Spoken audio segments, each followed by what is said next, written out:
ఇకపై మంచి సినిమాలే చేస్తా. రామ్ గోపాల్ వర్మ 1998లో తెరకెక్కించిన కల్ట్ క్లాసిక్ సత్య చిత్రాన్ని ఇటీవలే రిలీజ్ చేశారు.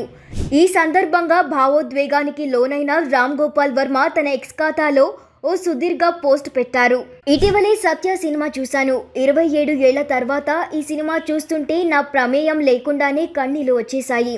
ఇలాంటి గొప్ప సినిమాను నేనే తీసానా అని ఆనందంతో ఒక సినిమా తీయడం అంటే బిడ్డకు జన్మనివ్వడం లాంటిదే. సత్య తర్వాత ఎన్నో సినిమాలు చేశాను, కానీ వాటి ఫలితాలను పట్టించుకోకుండా ముందుకు సాగాను.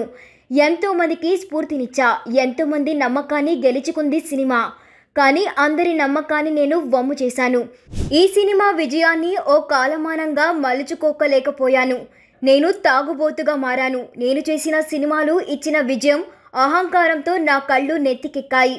సత్య, రంగీలా సినిమాలు ఇచ్చిన విజయాలతో నా కళ్ళు మూసుకుపోయాయి. దీంతో ఇష్టం వచ్చిన రీతిలో సినిమాలు చేశాను. ప్రేక్షకులను ఆశ్చర్యపరచాలని ఎన్నో జిమ్మిక్కులు చేశా. అసభ్యకరమైన సన్నివేశాలతో అర్థం లేని రీతిలో సినిమాలు చేశా. సాధారణ కథతోనూ మంచి ఎలివేషన్ ఉన్న సినిమాలు తీయవచ్చనే విషయం మర్చిపోయాను. అయినప్పటికీ కొన్ని సినిమాలు సక్సెస్ అయ్యాయి, కానీ సత్య సినిమాల ఉన్నతంగా అవి లేవు. పరిశ్రమ నాకు ఎన్నో అవకాశాలు ఇచ్చింది, కానీ నేను ఉపయోగించుకోలేకపోయాను. నేను చేసిన తప్పులను ఎలాగో ఇప్పుడు సరిదిద్దుకోలేను, కానీ ఇకపై దర్శకుడిగా నన్ను మంచి స్థాయిలో నిలబెట్టే సినిమాలు తీస్తాను.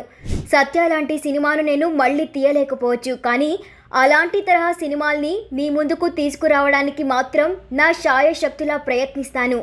ఇకపై ప్రతి సినిమాను తెరకెక్కించే ముందు సత్య సినిమా తప్పక చూస్తాను. సత్యపై చూపించినంత నిజాయితీ ఇక మీదట నేను చేయబోయే ప్రతి సినిమాపై కూడా చూపిస్తాను.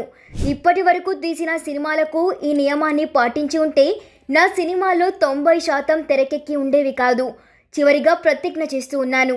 నా జీవితంలో ఇంకా సగభాగం మిగిలే ఉంది. ఈ మిగిలిన సమయాన్ని సత్య లాంటి సినిమాలు తీయడానికి వెచ్చిస్తాను. ఇదే సత్యం.